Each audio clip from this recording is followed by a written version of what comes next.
কাঁথির একটা সাধারণ ছেলে দিদির মিছিলে পতাকা ধরত। 15 বছর পর সেই ছেলেটাই দিদিকে হারিয়ে বাংলার মসনদে। রাজনীতিতে কেউ কারুর চিরকালের বন্ধু হয় না, কেউ চিরকালের শত্রুও থাকে না। তার সবথেকে বড় প্রমাণ হলো শুভেন্দু অধিকারী, দিদির সবথেকে বিশ্বস্ত সৈনিক, আজ সোজাসুজি দিদির জায়গায়।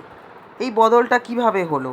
কাঁথির একটা সাধারণ ছেলে দিদির মিছিলে পতাকা ধরত, সেই 15 বছর পর দিদিকে হারিয়ে বাংলার মসনদে। এটা কিন্তু কোনো সিনেমা নয়, শুভেন্দু অধিকারী জীবন কথা। ভিডিও এবং থাম্বনেল দেখে আপনারা মোটামুটি বুঝে গেছেন আজ থাকছে শুভেন্দু অধিকারীর সম্পূর্ণ জীবন কাহিনী। শেষ পর্যন্ত দেখুন, কারণ শেষে আছে সবথেকে বড় টুইস্ট। গতকালই বাংলা পেল প্রথম বিজেপি মুখ্যমন্ত্রী। 9ই মে শপথ নিলেন শুভেন্দু অধিকারী। কিন্তু জানেন 2020 সালে এই মানুষটাই ছিলেন দিদির মন্ত্রিসভায়। কিভাবে হলো এই 100 ডিগ্রি ইউটার্ন? আজকে আপনারা সবটা জানতে পারবেন। অবশ্যই ভিডিওটা পুরো দেখতে হবে, স্কিপ করবেন না, তাহলে অনেক কিছু বাদ পড়ে যাবে। আর আজকে যদি এই চ্যানেলে নতুন হয়ে থাকেন অবশ্যই চ্যানেলটা সাবস্ক্রিপশন করে পাশে থেকে উৎসাহ দেবেন। লাইক ও কমেন্ট করতে ভুলবেন না, অল বাটনে প্রেস করে রাখবেন, তাহলে এই ধরনের ভিডিও দিলেই আপনারা তৎক্ষণাৎ পেয়ে যাবেন। গতকাল ছিল 9 মে 2026। ব্রিগেড প্যারেড গ্রাউন্ডে প্রধানমন্ত্রী নরেন্দ্র মোদীর সামনে বাংলার নবম মুখ্যমন্ত্রী হিসাবে শপথ দিলেন শুভেন্দু অধিকারী। এটা কিন্তু শুধু একটা শপথ নয়, এটা 34 বছরের বাম, 15 বছরের তৃণমূলের পর বাংলার প্রথম বিজেপি সরকার। আর এই সরকারের মাথায় বসেছেন সেই মানুষটা যাকে 5 বছর আগেও মমতা বন্দ্যোপাধ্যায় ভাই বলে ডাকতেন। আর কিভাবে এই কাঁথির একটা ছেলে হয়ে উঠল দিদির সৈনিক, আর তারপর দিদির সবথেকে বড় প্রতিদ্বন্দ্বী। 9 মে 2026 বাংলার ইতিহাসে নতুন অধ্যায়। প্রথম বিজেপি মুখ্যমন্ত্রী হিসাবে শপথ নিলেন শুভেন্দু অধিকারী। যে মানুষটা একসময় মমতা বন্দ্যোপাধ্যায়ের ডান হাত ছিলেন, আজ তিনি দিদিকে হারিয়ে মসনদে বসেছেন। 2021-এও দিদিকে নন্দীগ্রামে হারিয়েছিলেন, এবারও নন্দীগ্রাম এবং ভবানীপুর দু জায়গায় দিদিকে হারিয়ে মসনদে বসলেন। 1970 সালের 15ই ডিসেম্বর পূর্ব মেদিনীপুরের কাঁথিতে জন্ম শুভেন্দু অধিকারীর। বাবা শিশির অধিকারী, কংগ্রেস নেতা, পরে তৃণমূল সাংসদ। রাজনীতির রক্তেই 1995 সালে মাত্র 25 বছর যখন বয়স, তখন কাঁথি পুরসভার কাউন্সিলর হলেন। 2006 সালে প্রথমবার বিধায়ক, কাঁথি দক্ষিণ থেকে।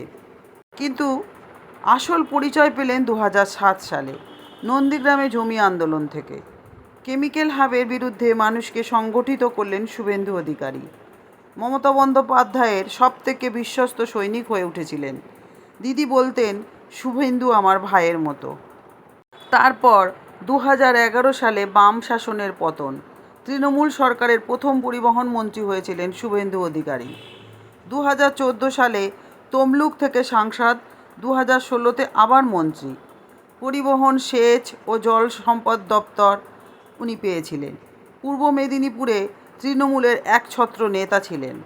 আর এই সময়টাই দিদির সবথেকে ভরসার মানুষ ছিলেন শুভেন্দু অধিকারী। ভোটের কৌশল থেকে সংগঠন সব কিছুই কিন্তু সামলাতেন। তারপরে 2019 লোকসভা ভোটের পর থেকেই দূরত্ব বাড়তে থাকে তাদের মধ্যে। অভিযোগ একটাই, দলে ভাইপো অভিষেক বন্দ্যোপাধ্যায়ের উত্থান মেনে নিতে পারেননি। তারপর ডিসেম্বর 2020 রাজনীতিতে ভূমিকম্প। সব মন্ত্রিত্ব, বিধায়ক পদ ছেড়ে তৃণমূল থেকে ইস্তফা দিলেন শুভেন্দু অধিকারী।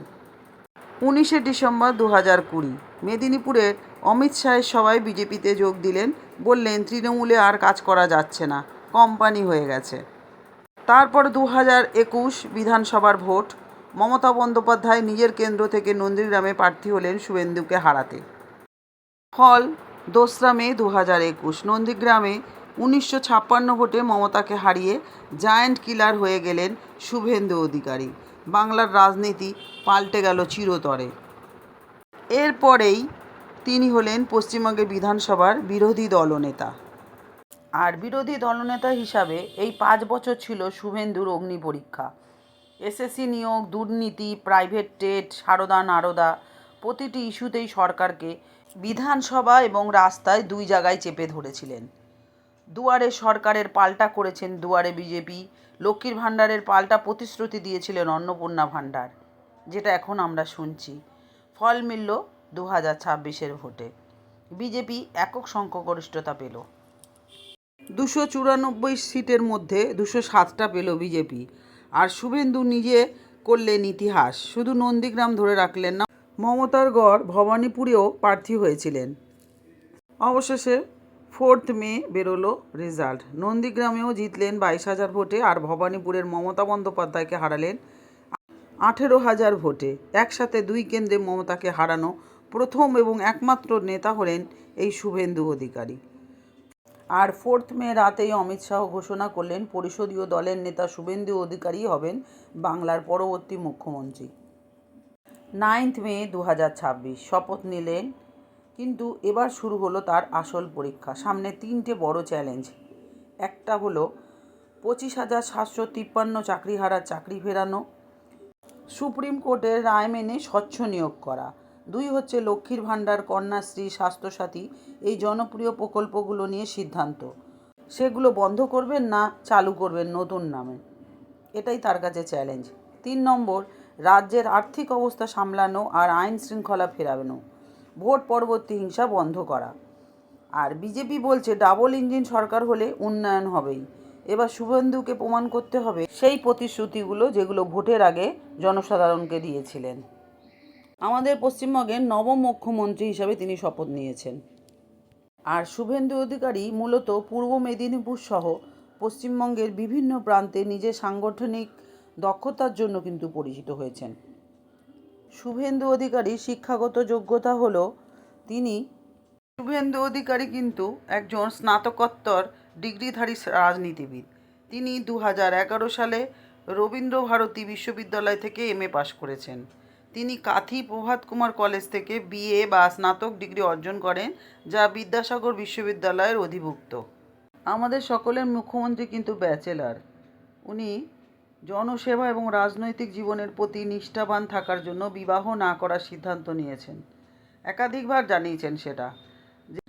তার কাছে পরিবার নামে কেবল ব্যক্তিগত পরিবার নয়, বরং বাংলার 10 কোটি মানুষই তার পরিবার। তিনি সতীশচন্দ্র সামন্ত এবং সুশীল ধারার মতো অবিবাহিত স্বাধীনতা সংগ্রামীর মতাদর্শ দ্বারা অনুপ্রাণিত হয়েছেন। দিদির সৈনিক থেকে দিদির প্রতিদ্বন্দ্বী, আর এখন দিদির চেয়ারে বসেছেন। শুভেন্দু অধিকারীর এই যাত্রা ভারতীয় রাজনীতির অন্যতম একটা বড় টার্ন অ্যারাউন্ড। আপনাদের কি মনে হয়, শুভেন্দু অধিকারী সফল মুখ্যমন্ত্রী হতে পারবেন? কমেন্টে অবশ্যই আমাকে জানাবেন। আশা করি আপনাদের ভিডিওটা ভালো লেগেছে, তাই ভালো লাগলে অবশ্যই লাইক করুন, আর রাজনৈতিক এরকম বিশ্লেষণ পেতে চ্যানেলটা সাবস্ক্রিপশন করে রাখুন। আর এতক্ষণ আমার সাথে থাকার জন্য আপনাদেরকে অসংখ্য ধন্যবাদ। সবাই সুস্থ থাকুন, ভালো থাকুন, আনন্দে থাকুন, সাবধানে রাখুন। আজকে আসি, আবার দেখা হবে নতুন আর একটা ভিডিও নিয়ে। জয় হিন্দ, বন্দে মাতরম।